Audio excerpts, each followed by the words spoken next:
Hello, friends, and welcome to episode number 82 of Nostalgia Talk. I'm James, and joining me for this one is the second guest who has ever had the same name as me. Let's welcome James Godwin. Who was the first James?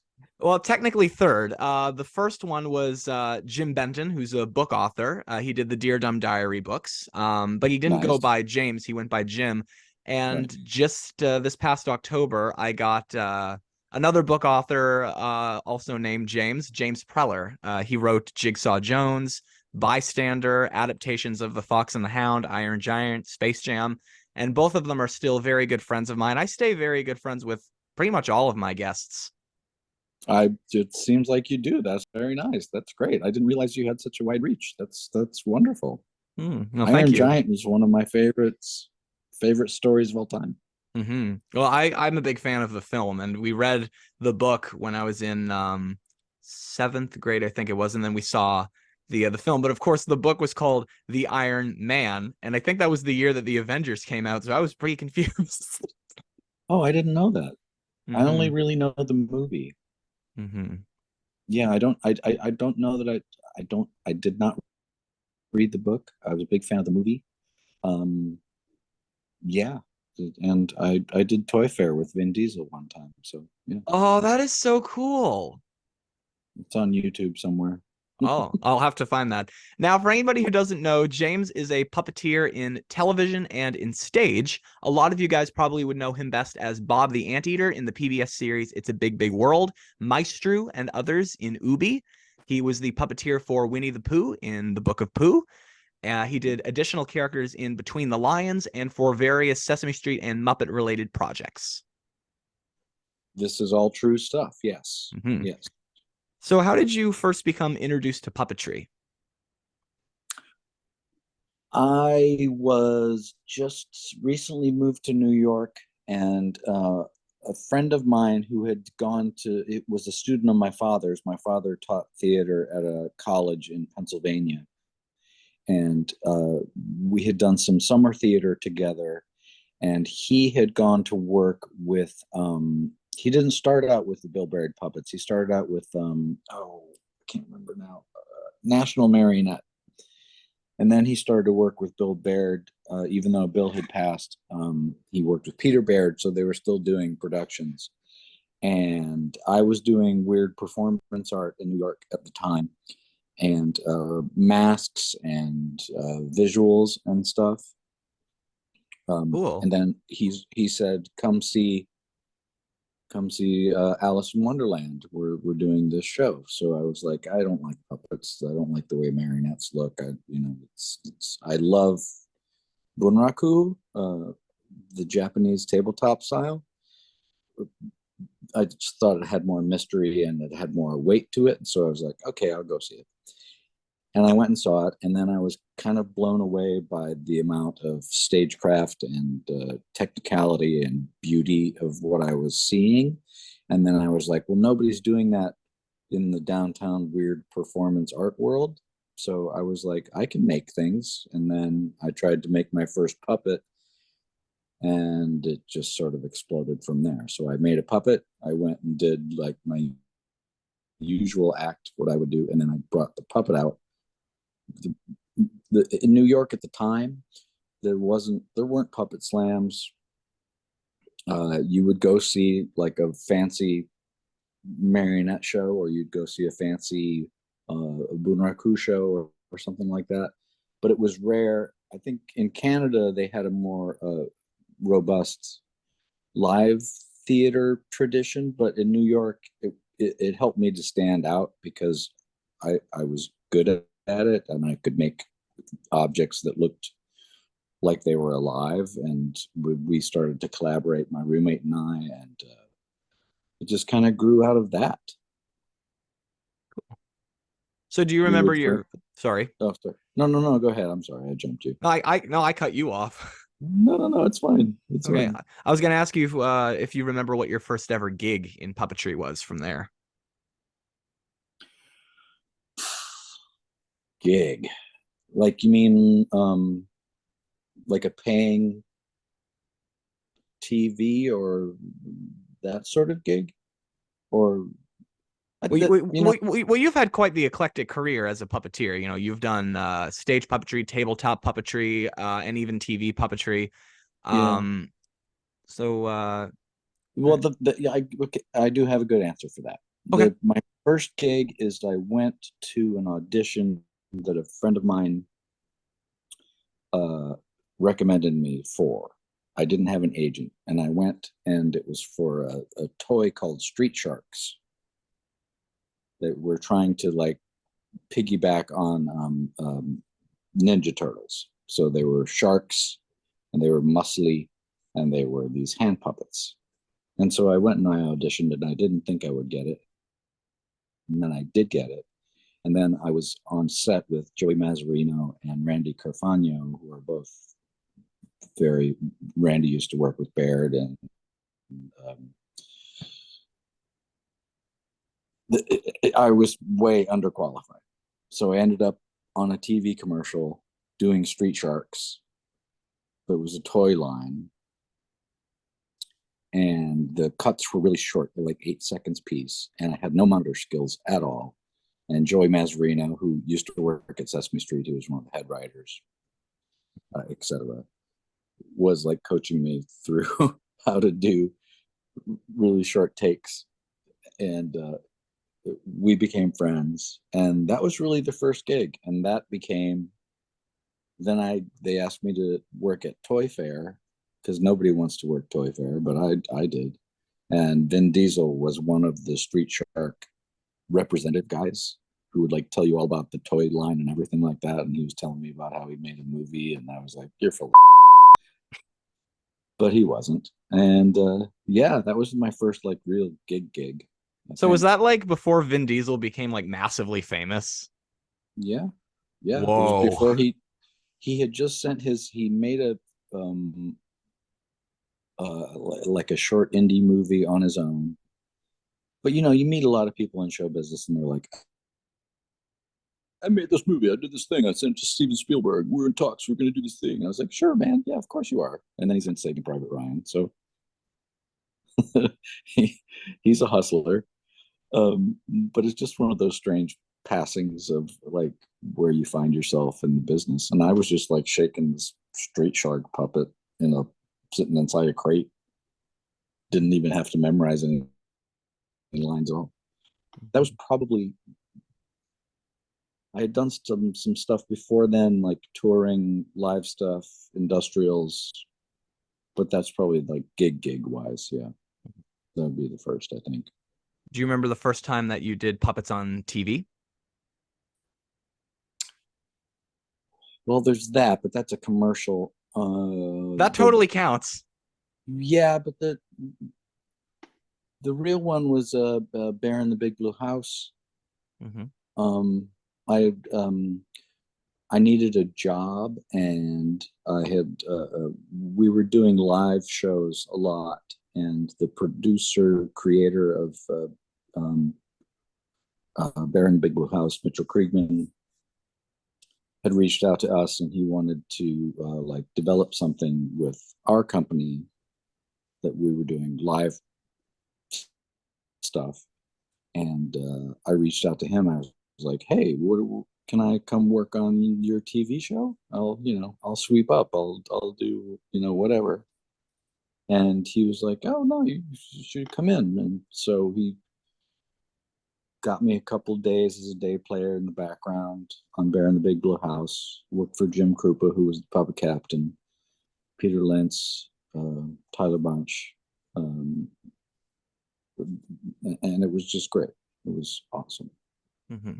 Noel McNeil. It was just like the biggest, hugest thing, and I didn't really even belong there, and no one really needed to be nice to me, but everybody was, and Jim Cooper was like, is still my mentor of, here's how you do this, and you seem like you're a good guy here, do that, and just learn I monitor love that. more and more and practice. And he's like, if the camera's rolling and there's nobody around, just get a puppet on your hand and get out there and just like fart around. That's when you could do stuff like that. I think you still can a little bit, but monitor is really hard when you have lots of characters, camera moves, two cameras shooting at once. That's hard. But Mm.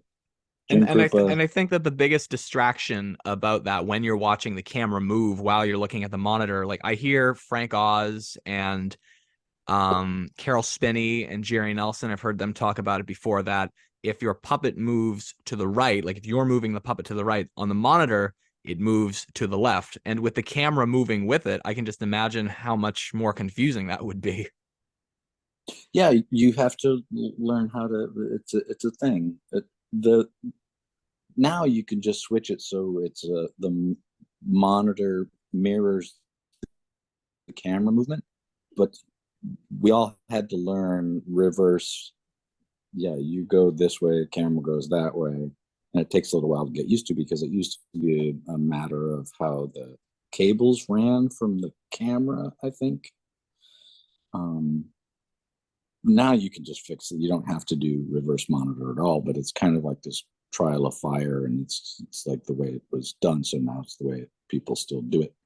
Um, and it takes a bit of practice, and especially if there's other performers who are more experienced than you, and if the camera's moving, yeah, there's a lot to it. Mm-hmm. And it's interesting that you brought up Mitchell and Noel and Peter. All of them were previous guests on this show. Peter quite recently, as a matter of Oh fact. yeah, Mm-hmm. I haven't talked to him in a long time. I met him in LA, and yeah, I spotted him in a crowd in LA. I was like, that's one of the Muppet guys. That's Peter Linz. And shortly after that, actually, he started doing my favorite character on Sesame Street, Harry Monster. And when I found out that he was doing Harry, I emailed him Oh, and I'm that's like, right. He is doing Harry. Yeah. when I found that out, I emailed him and I'm like, dude, you're doing my favorite Muppet, and I am just so mind blown that my friend is doing my favorite Muppet. And so yeah, the friendship grew, and yeah, just had him on this show recently. It was actually the first show back from Christmas, and Oh, that's and cool. it was an honor to have somebody who I consider one of my best friends to join me for that. Peter is a super superiorly talented guy, and we were in the trenches a lot together. I mean, our paths have like diverged into different places, but when we really he knew me from Bear in the Big Blue House, and I was just kind of a day player, so I wasn't there that often. Mm-hmm. And then Mitchell wanted to do the Book of Pooh, and that involved a lot of tabletop stuff. Mm-hmm. So I had some experience with that. And Mm-hmm. That was actually going to be my next question about Book of Pooh. Oh well, ask away. I was well, you started me off there. Actually, I was going to say, can you talk about puppeteering Winnie the Pooh in Book of Pooh? And you started off by saying that it was a lot of tabletop stuff. So Yeah, that's actually a perfect way to start. okay, great. That because tabletop, especially in TV, is rare because it's hard to do, and you have to team build and you have to rehearse. And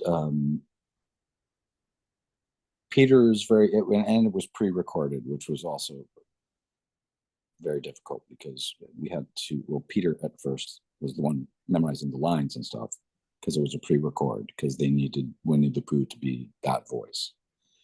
So that was a challenge because he was accustomed to, and rightly so, he's accustomed to doing his own voice, lip syncing to his own sound. So it took a little bit of extra work. And then I'm not sure. He was a very generous performer, and he was probably like, "Who is this guy? He did what? Who am I stuck with?" And a few days in of working, because I have a good work ethic and I'm a good puppeteer, we hit it off pretty well. And then a lot of really cool stuff happened as we got into the character. There were three of us. It was myself, Peter, and um, um, oh God, no, I can't remember his name. Oh my God, he has since passed away. Uh, Engelhart, Eric Engelhart, and Eric was on the feet, I was on the hands, Peter did head, and he probably told you this already. Or he made it just jump to the Muppets. But anyway, so being a team, we were kind of all connected through this object, which was the puppet, which was beautifully built by a huge team of amazing people. And we were very much into thinking about how we could get the best performance out of the character and how we could serve the text, but also make it look like this, which is essentially Winnie the Pooh is a stuffed animal, but we wanted him to be like you would think he's actually alive. That was our goal. So that's what we strive to do every day. And Englehart was really the most philosophical. He was the guy who was doing feet, and that's a big thing about tabletop is weight and counterbalance, which he understood really well. And we just got along really. It was spectacular. There were moments that we would do a take. I remember one specific take. We had to climb up a pile of books, reach into a basket, get something out of the basket, pull it out, and then climb back down. And by that time, our rapport was so good that the puppet did it by itself. Oh, wow. And we shot the take. I think it was our third take, maybe. And Dean Gordon, who was directing, I think at the time, or assistant directing, he was like, okay, we got it. We'll buy that one.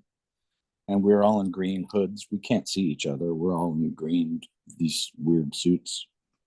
We take our hoods off. And I look at Peter. I was like, did you feel that just happen? And Englehart was like, did you feel that just happen? We all went through the puppet. It's really hard to describe. I can kind of picture it from how you're describing it. It's like a flow moment. I've done a lot of research on creativity and flow, and how even with team members, when you practice enough and you get yourself out of the way, that's my first big memory of like being professional, putting it on tape. It's still out there. Kids are looking at it, and it was a magic moment. Puppets do that. And you got to experience a very similar performance style on another one of Mitchell's shows, It's a Big, Big World, doing Bob the Anteater. What was that show like? And did it feel similar at all doing Book of Pooh because of it being blue screen and green screen? There was that similarity. There's a lot of differences. The biggest difference is that we would pre-record the vocals because we were taping in a very large, like almost, it was an airplane hangar, I think, at one time, and plus we were wearing blue suits, so you can't really mic up because there's too much stuff scripting and scratching. And there's a little bit more control over the vocal performance that way, kind of. It does rob you of some spontaneity in the moment, but that's just the way it was. So we were kind of used to lip syncing anyway. And I had a character that I was responsible for that was mine. And I worked with Tim Lagasse and Englehart again, and Carol Binion and Michelle Crichton, and a bunch of people. And it was a great team effort. It was really a challenge in a lot of ways because the technology was still kind of like ramping up. And there were times when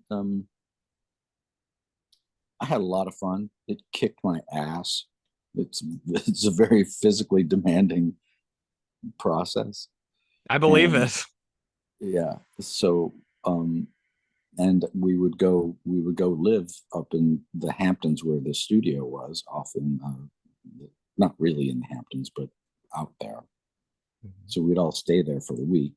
Tyler was there, Peter was there, Tim was there,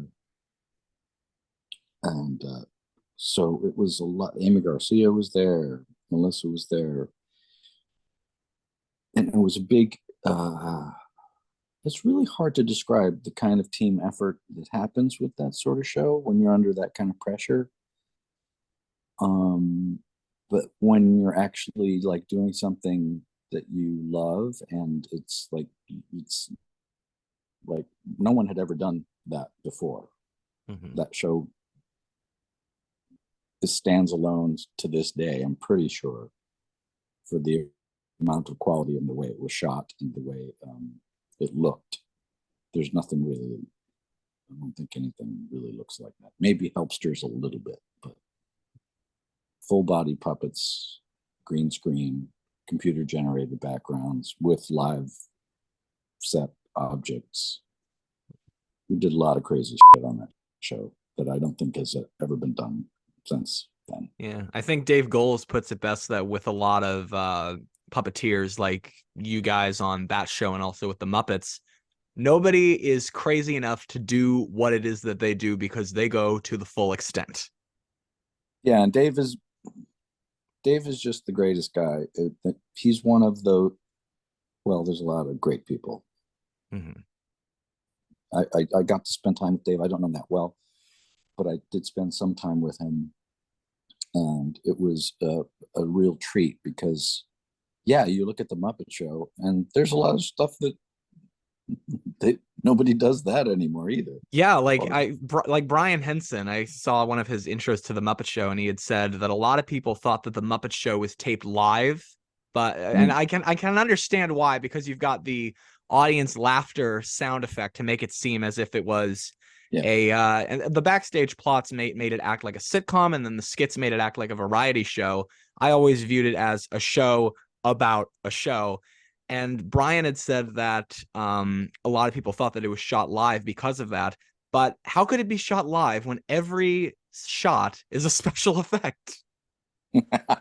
That's an excellent point. I mentioned that to Brian too, because my dad and I used to watch the Muppet Show, and my dad was a theater teacher and he loved vaudeville, so he was just like, he's like, this is like the best show on TV. I mean, how are they doing this? This is crazy. It's great. Because, they'd have a musical number, they just do a musical number, and then there'd be some slight backstory backstage with the special guest maybe, or a through line or whatever, and then there'd be a bizarro, something would happen. Swedish Chef, I'm just looking at that today with somebody at work, where it's I don't know, man. And that, I wasn't even really into puppets at the time. I didn't even think of them as being puppets. The Muppet Show.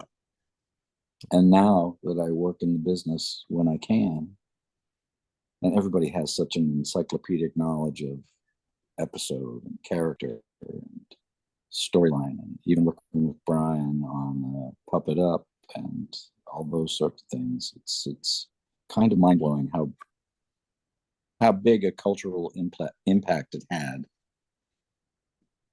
because it was invisible. People didn't really think of it as a puppet show. The Muppet Show. Yeah, well, that's what made it so amazing. Yeah.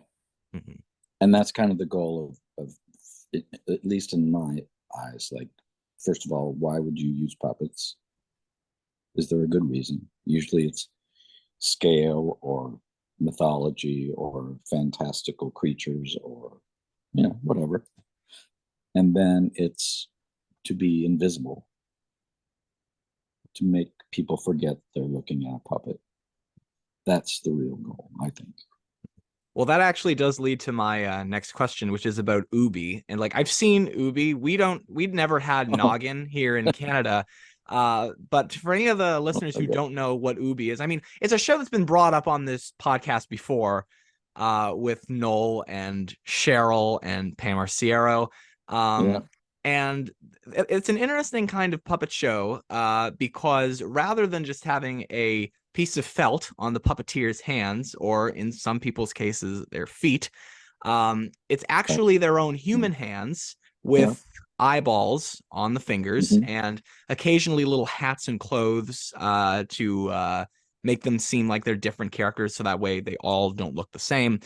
Yeah. And so, James, the question here is when you did that show, how different was it for you to puppeteer without having an actual puppet on your hand? Well, it was terrifying, mostly because everybody on that show had already been doing it for a long time. Mm-hmm. And I was really pissed that I didn't get cast. So I was yearning to be on it because Tim was on it, Tyler was on it, everybody was on it. And I had done a show with Tim Lagasse where we did hand mime as an old puppet tradition where you do barehanded stuff. Ooh. And you should it's that would be an interesting topic for you to talk with Tim about because he did a whole show, a puppet show without any puppets. It was people's hands doing hand mime. It's like this very traditional puppet form. So I had done that with Tim in a live situation, but being, I think I was fortunate enough to like have some training. I know I can do characters, I can do voices, I can do this and I can do that. Most of the puppeteers I think had more experience than me, so it's my technique is kind of, I don't know, it's intuitive. It's not as sharp and clean as theirs is. Uh, I don't know whether that's because they had been doing it a long time. So I came in like really cold. I didn't, you don't get much time to play around or to experiment. So I was just like, ah, okay.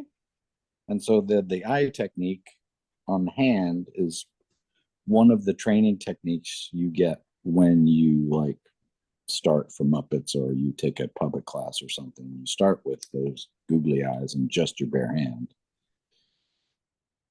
And that just gives you a better sense of where you are in frame and all that kind of stuff.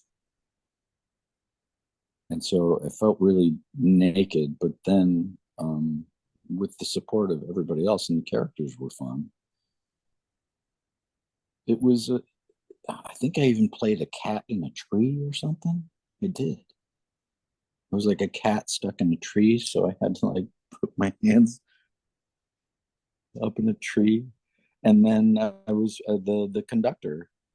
I was like, well, what am I going to do for this? And talking to Mitchell. I think Mitchell was directing that day, and I was just doing hand shapes, and everybody else was trying to help me, and I was just like, keep it, and then there we were shooting. I think Matt Vogel was on that shoot too, so I was totally intimidated by Matt Vogel because he's just a great actor performer. Aside from being a great puppeteer, he's just like amazing. And but everybody was very supportive, and it worked out okay. But I was scared to death, Mm-hmm. absolutely terrified. Hmm. So, what was it like working on Between the Lions? That's a show that gets brought up on this podcast quite a lot because I've had a lot of guests who have been on that show.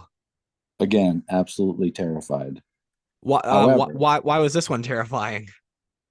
well, because you're working for Kathy Mullen and Michael Frith, and they are legendary Mm-hmm. in the business, and they are very exacting and yet supportive at the same time, which was so great. And of course, Peter Lentz, the usual suspects.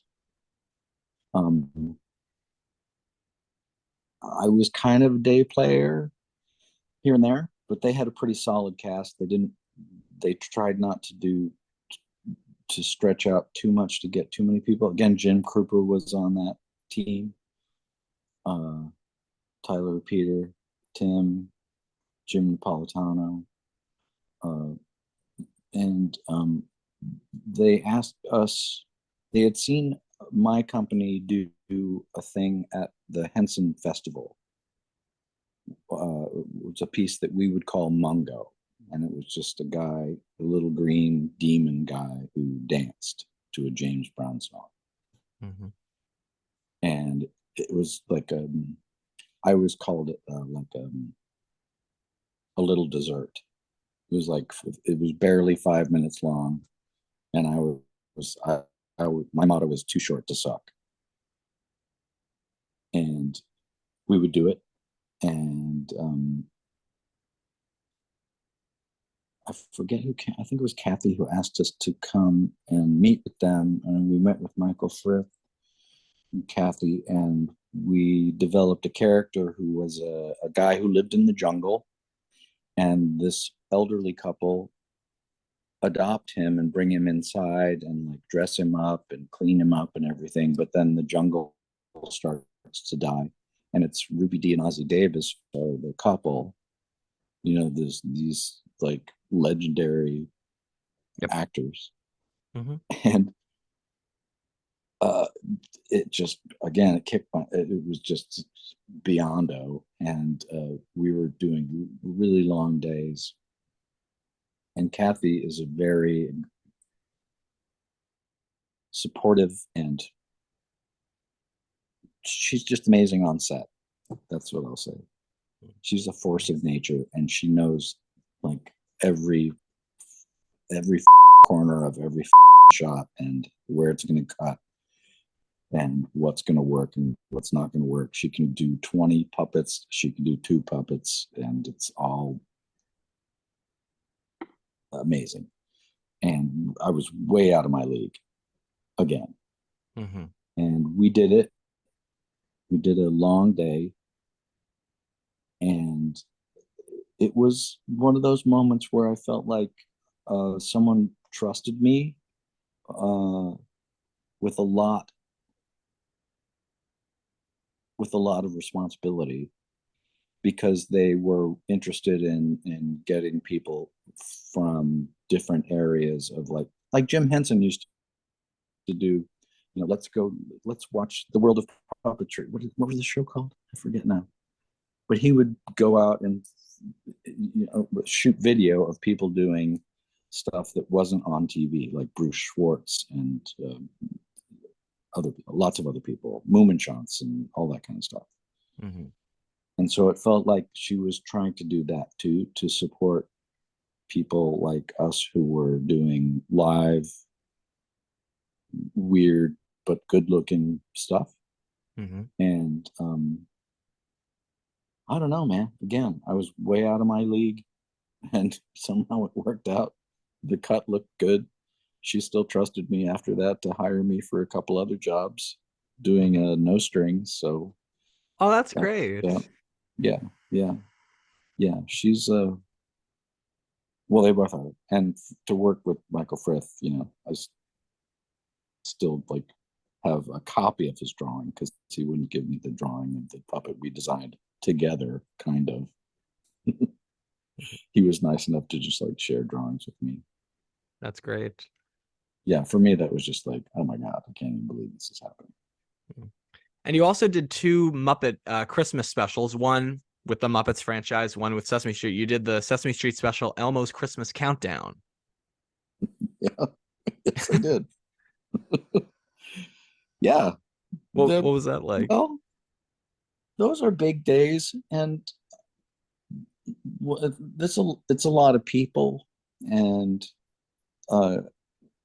mostly I was pranking Peter Lentz, because I was up in a tree and he was lower down, so I would take fake snow, and while he was talking to somebody, I would pour fake snow on his monitor, so then when he would roll, he couldn't see his monitor. And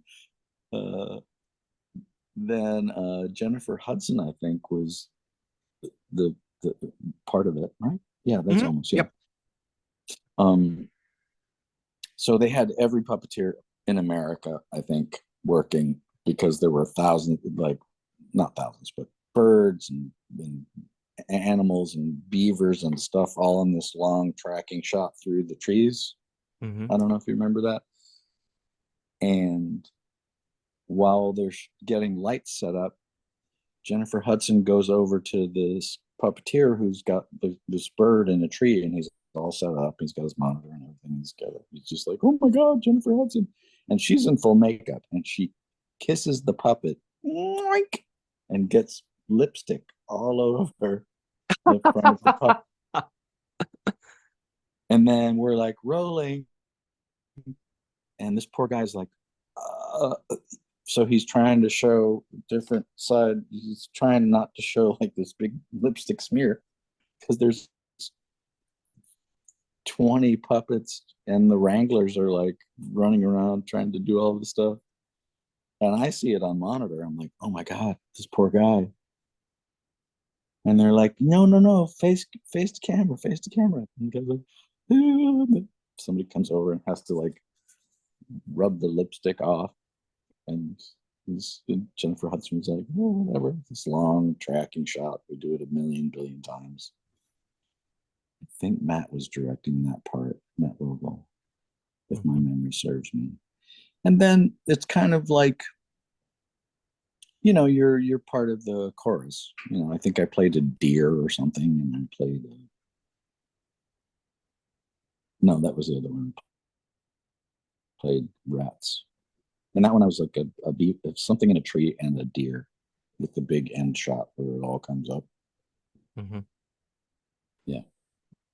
And the other special that you did, actually, every Christmas I do these Christmas retrospectives on obscure Christmas productions.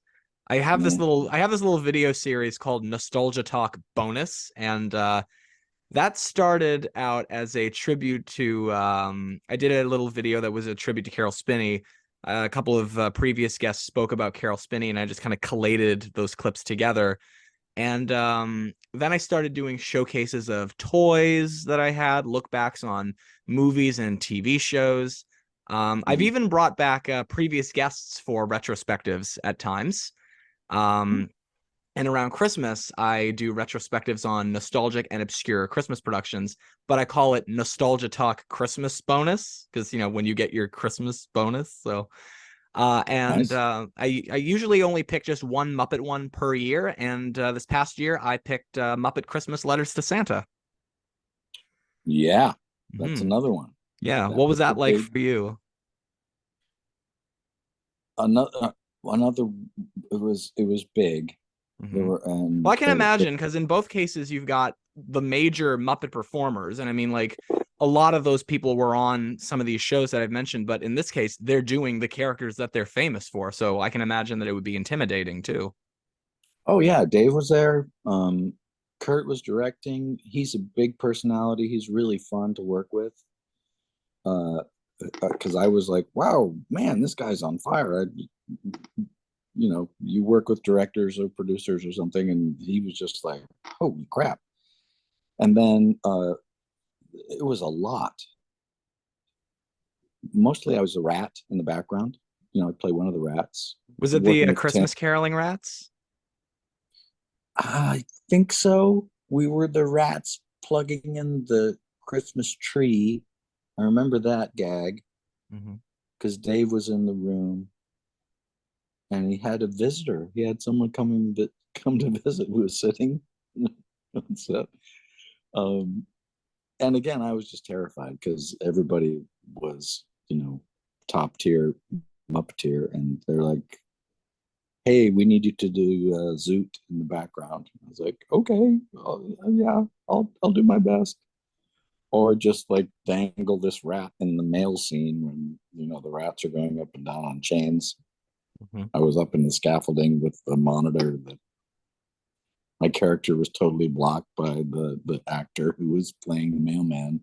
Mm-hmm. I was like, no one can see what I'm doing, but it's fine. And it's just one of those things where it's a good education, and it's humbling, and it also feels like it's a very surreal experience as a performer to be a part of something that big and that like again important culturally, and then you're entrusted with being a part of it, so it's a little overwhelming. Mm-hmm. And that's a lot overwhelming actually. Mm-hmm. And then it's just such a great education to see how other people work, how directors work, how the whole machine works, like lighting and sound and all that stuff that has to go on, because it was big. It was big. Mm-hmm. And I've worked in lighting and sound before. I've seen the responsibility. yeah, it's big. And if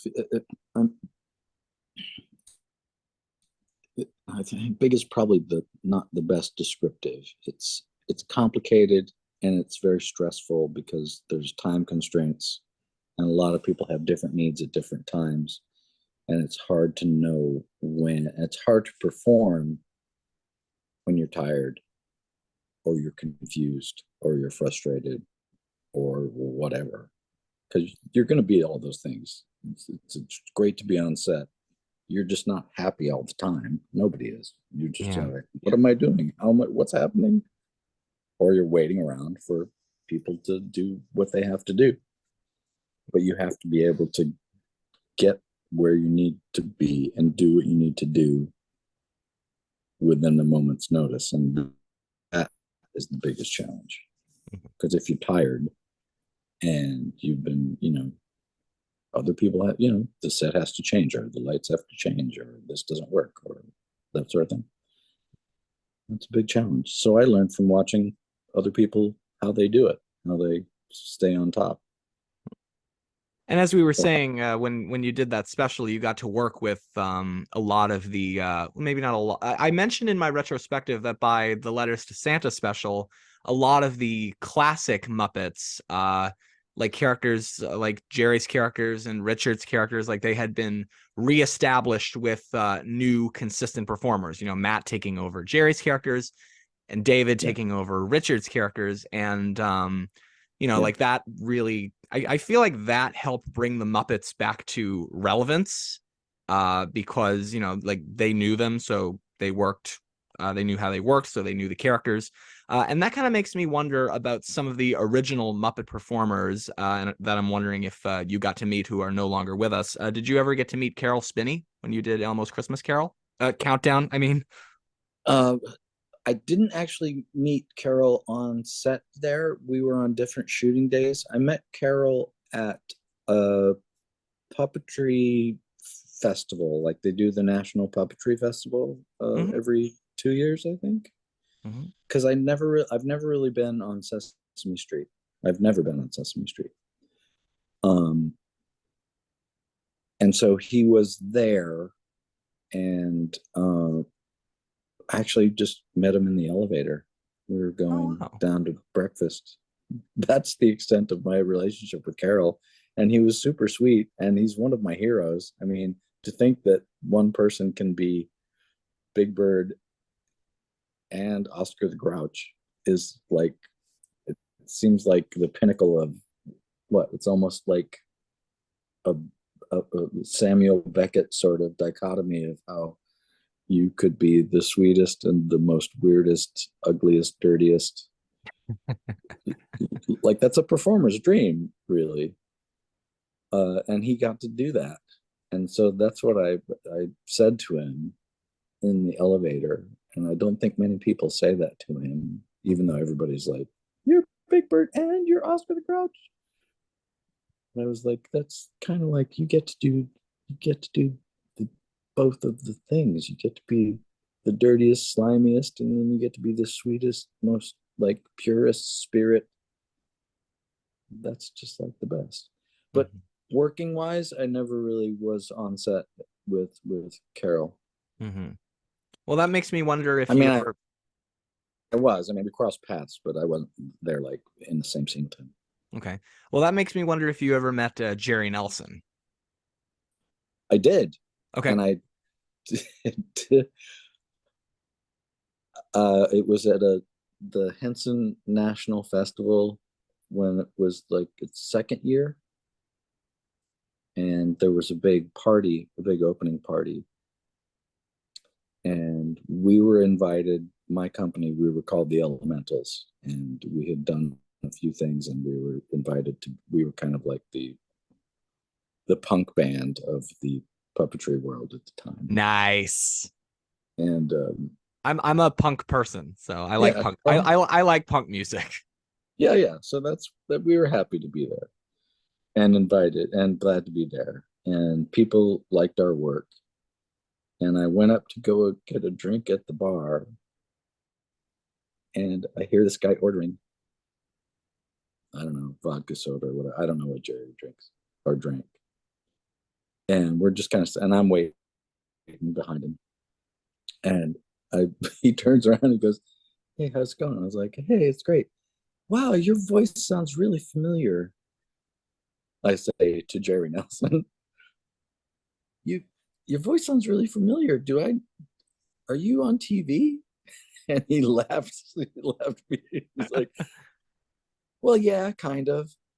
And I was like, "Oh, I'm James. Nice to meet you." He's like, "Hey, I'm Jerry Nelson." I was like, "Wow, I just made a complete and utter fool of myself." And he goes, "No, no, don't worry about it, man. It's cool." I was like, "Oh, for sake. Yeah. Oh, God." And he's like, "Hey, man, that's okay.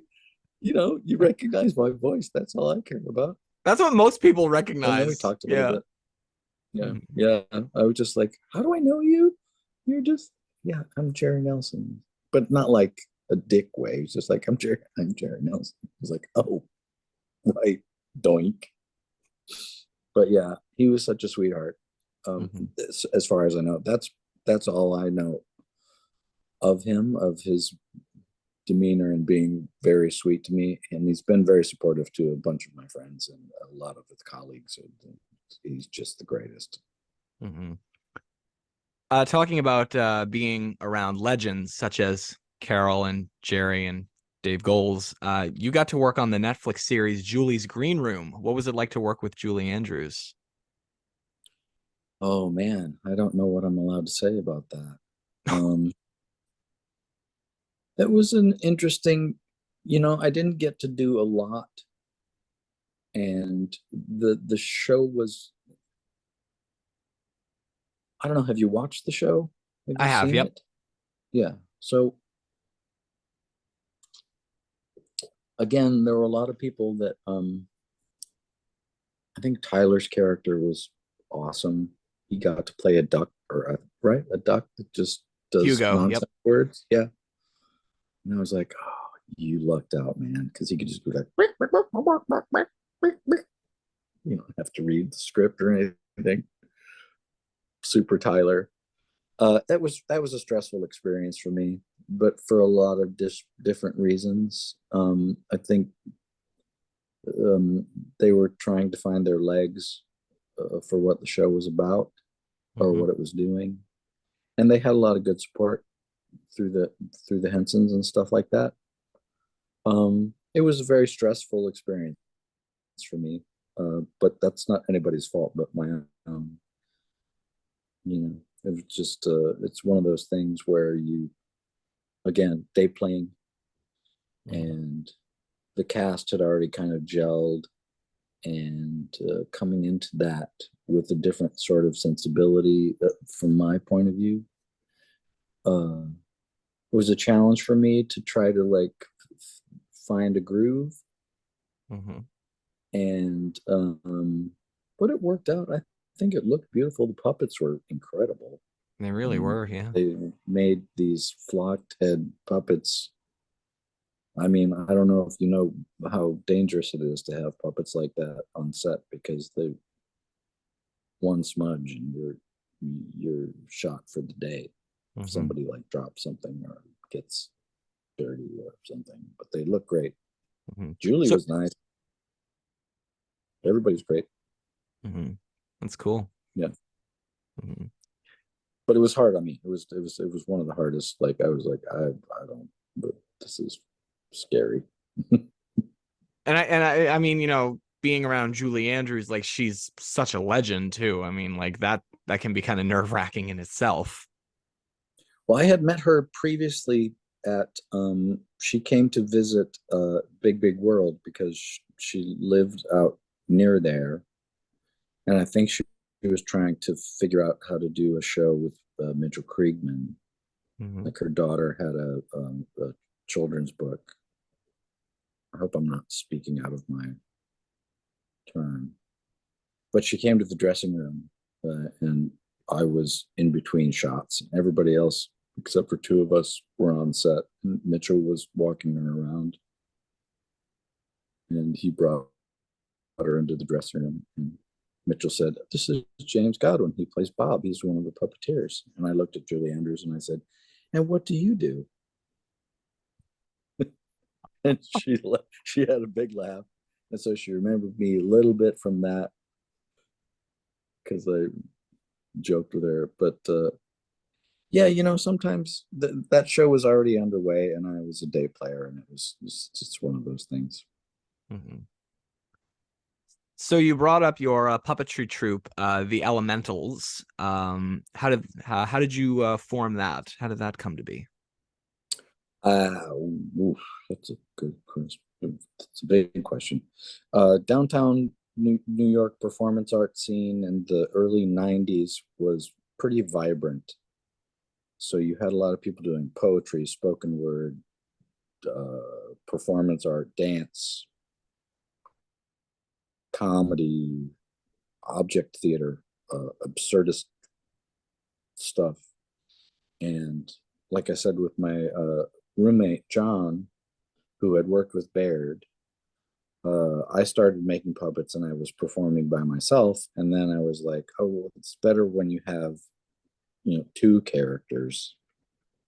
And so we started to do these two terribly built puppet characters. And we would bring all our own stuff, our own lighting. We'd be all in blacks. And nobody in the downtown scene was used to that. Pardon me. So we had mechanics, jumpsuits on, and we would just do basically like weird Beckett sketches, except that we wrote them ourselves. They were totally absurd. Mm-hmm. People liked it. Kriegman saw that. People at Henson saw us at PS 122. And we started to do shows at PS 122. I had done solo work previous to that. And then I was trying to like build out so there was more opportunity for like stuff to do. It's hard to be a solo puppeteer. But that's what I am now. And then it just started to roll. And then we started with Tim Lagasse and a couple other people to say like, well, if we're doing poetry slams, we could do a puppet slam. There's a lot of like people who work at Henson. They want to perform. The puppets are great. So we started to do puppet slams that are now ubiquitous in the culture, I guess. And we just kept doing shows, and then we get hired we did some MTV spots. We did a lot of industrials.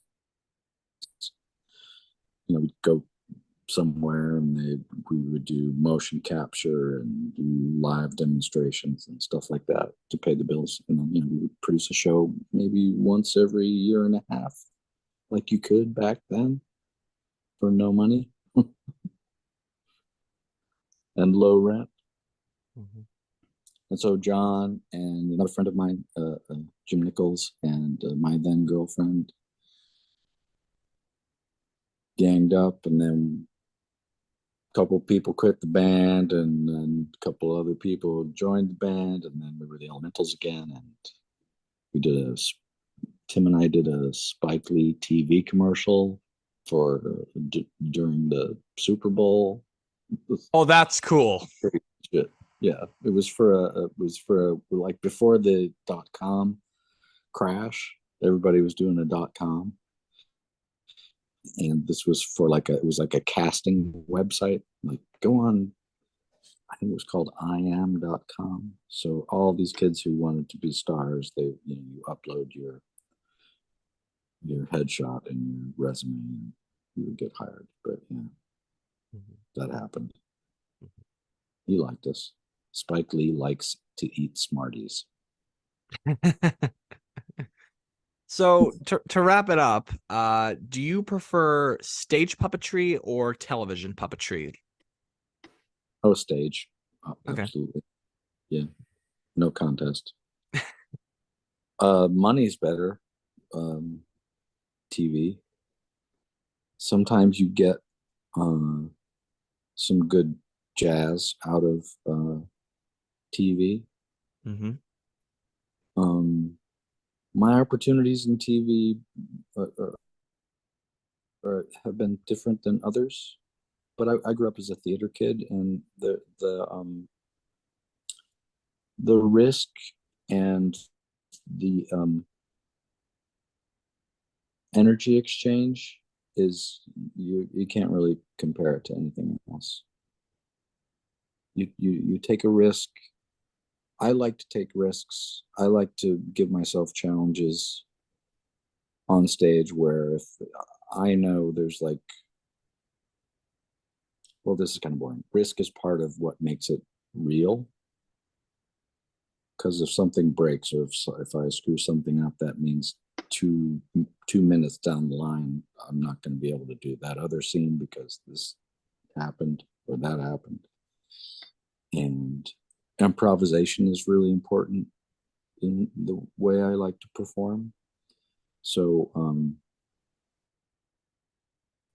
I got to be in Puppet Up thanks to Brian and everybody associated with that. So that was the live improv Muppet type show. Mm-hmm. One of my previous guests was Patrick Bristow. He's my favorite, one of my favorite humans in the whole world. He, I could go on about Patrick for about 1,000,000 hours because he's one of the best teachers I've ever had, and one of the most supportive and toughest technicians, which I respect the most. He showed me things that I was like, I don't need to see it, but Patrick is the best. Amazing. And so yeah, I have to say live. It's just I don't know how to put it any other way except that, it's good to have a day job on camera. Mm-hmm. You can make the crew laugh, but after a while they get bored of you. You have to have new people, new blood. It's an interesting way of thinking about it, but it's an easy answer. It's all about risk and being in the moment. Well, that's all I've got here. Is there anything you want to say to finish? No, it's just been an honor to talk to you. Thank you for asking me to be on. I feel like, it's kind of like the old man in the room, but you've had so many great people. It's an honor to be amongst them. Amongst the 80 plus people that we've had.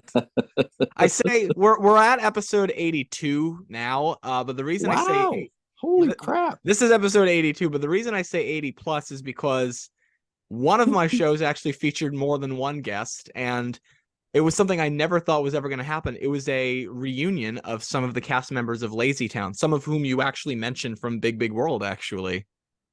Oh my God. Can't talk about Lazy Town. I shot the pilot. Oh, really? Yep. You didn't know that, did you? I did not, but they didn't ask you to do the actual series? They did, but I told them that I quit puppetry. Oh. I lied. Well, if they ever reboot the show again, maybe it'll be your chance. Fine. That's fine. I really just couldn't afford to move to Iceland, and it's a bigger story than that. Next time we'll talk about Lazy Town. Get Tyler and me. to come back on Tyler because we Bunch? both shot the pilot. Yes. Well, Tyler was not a guest. Maybe one of these days. I'd be willing to do a double with Tyler. That would be funny because there's a lot to be said about that Lazy Town. Mm. Mm. See, Maybe I we could got do you. a Lazy Town reunion 2.0. Have some of the people who came on the first time and some people who shot the pilot. It's a good story. It's a good story. It's a good puppet story. I think you do a great job. You're a good interviewer. You have a great voice. Well, I thank wish you you all the very much. best. Thank you very much. Well, thank you for coming on Nostalgia Talk. My pleasure. My honor. And to all you listeners, up next is somebody that I know you guys are looking forward to, just talking about big shows like the Lazy Town reunion. Up next is David Newell, who we all know best as Mr. McFeely from Mr. Rogers' Neighborhood. I'm excited about this one. What? Mm-hmm. That's awesome. We had a mutual friend who connected us. Well, tell him I said hi and thank you. You've got it. But yeah, I'm very much excited about that. I know you guys are too, and I will see you with that one. Peace out. Peace out.